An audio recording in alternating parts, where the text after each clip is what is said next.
I recently replayed the Greek and Norse era God of War games, one of PlayStation's biggest franchises spanning across 4 console generations. And after playing through all of them back to back, I think one era is clearly better than the other. So the question is, which version of God of War is actually better? Now, before we get into it, I did want to make one thing clear. I really don't have nostalgia for either side. I was too young to play the original games for reasons, and I didn't jump into the Norse era years after God of War 2018 came out. So this isn't coming from nostalgia, this is just how I felt playing these games today.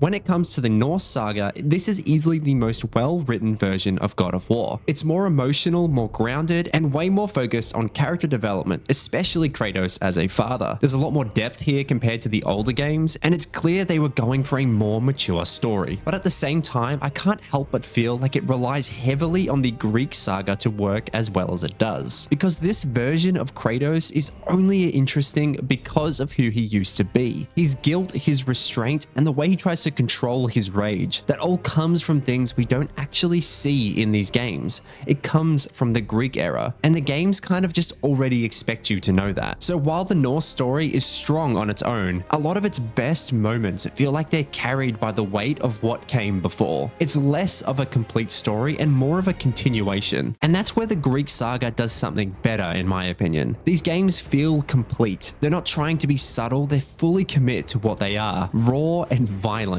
And everything is driven by one clear emotion, revenge. But more importantly, they actually show you the full journey. You see Kratos from the beginning to the end, and what he goes through and what he becomes and what it cost him. And because of that, everything kind of feels earned here. It's not relying on anything else, it stands completely on its own. And honestly, I think that's why it works better. And that's really the difference between the two. The Norse saga tells a deeper story, but the Greek saga tells a fully complete one. So I think that this round goes to the Greek saga.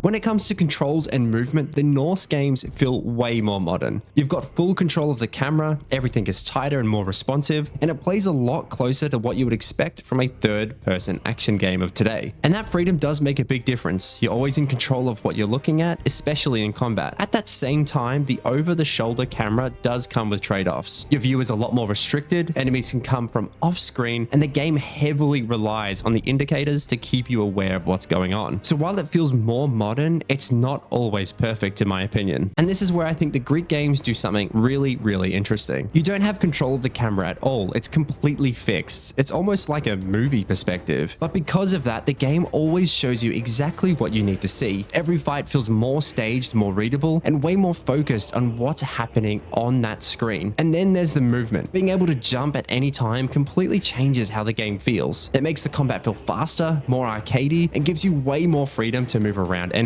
It's less realistic, sure, but it's also more expressive. And honestly, once you get used to it, it really does feel better to play. So while the Norse games feel way more modern on paper, I think the Greek games, especially by the end of it with God of War 3, are way better. So this one goes to the Greek era. Starting with the Norse games, the combat here is a lot more contained and, for a lack of a better word, more realistic compared to the Greek saga. But in doing that, I feel like it lost something. With no jumping, it removes an entire layer of the combat system. Encounters feel more grounded, but also more limited in how you can approach them. And while the combat is still solid, it does suffer a bit from repetition, especially when it comes to the enemy variety in both God of War 2018 and Ragnarok. I did enjoy the runic attacks. They're flashy, satisfying, and pretty fun to use, but I'm not a fan of how they're tied to a cooldown. It often feels like you're just waiting to get that fun part in your kit again. And in terms of the bosses, I don't think the Norse era really reaches the same level as the Greek games. They're good, but they just do not have anywhere near the same scale or impact. But the Greek saga is where I think the combat really worked well. The biggest difference is, of course, the jumping. It might sound small, but it completely changes how combat flows. You also get way more weapons over the course of these games. Not all of them are useful, sure, but some of them are genuinely cool, especially the different magic-based weapons and abilities. And honestly, that's where the Greek games really shine for me, the magic system. It just feels better than the runic attacks in the Norse games. Instead of being locked behind cooldowns, it's managed with a magic meter, which makes combat feel way more controlled and way more fluid. You actually feel like you're managing power instead of just waiting for it to come off cooldown. So I do think that this one goes to the Greek saga. Starting with the Norse games, there are definitely moments here where the level design really shines. Some of the early set piece fights are genuinely great, the kind of thing you don't really see by other developers doing it at that scale. The opening encounters really stand out and set a strong tone right away. And to be fair, there are some really memorable moments later on too, with things like the World Serpent and fighting the giant dragons. And the big cinematic boss fights against characters like Balder and Thor. At that time, I thought they were honestly some of the best in gaming. But when you step back and look at it as a whole, a lot of these ideas aren't actually new to the series. These huge opening boss fights have been there since the very beginning. And when you compare them to something like God of War 3's opening fight against Poseidon, the Norse games start to feel a bit less unique in that department. For me, the Greek saga wins this one pretty clearly. The sheer scale of the level design is on another level. Everything feels massive, almost overwhelming at times, and it really sells the idea that you're in a brutal mythological world. What I also really like is how the games gradually introduce mechanics over time, then slowly start combining them together in really clever ways. It feels like a game that is constantly building on what you've learned instead of just resetting things every time. The puzzles were also something that I really preferred in the Greek games. They felt more natural and less hand-holdy. You actually have to think about how to solve them without having someone constantly interrupt you every 5 seconds to give you a hint or advice. And overall, everything just feels bigger and more epic in the Greek games. Sure, the Norse games have their standout moments, but compared to the Greek saga, it just doesn't reach the same level of scale and variety in its world design. Finally, we have the music and sound design, and honestly, this one's tough because both of these games are fantastic in this department.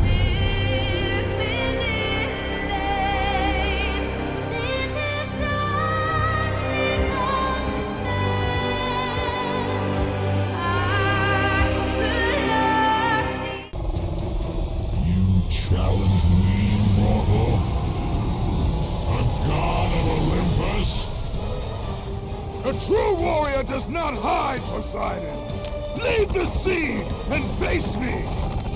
You have disrespected the gods for the last time, Kratos. The Norse saga leans much more into epic, heartfelt music that really supports the story it's trying to tell. A lot of the soundtrack is built around character moments and heavier narrative moments, and it genuinely adds weight to everything happening on screen. There are so many moments where the music just elevates a scene in a way that really sticks with you afterwards. Overall, I think the Norse games just do a better job of using music as part of the storytelling. It feels more intentional, cinematic, and more connected to the experience as a whole. This one goes to the Norse games.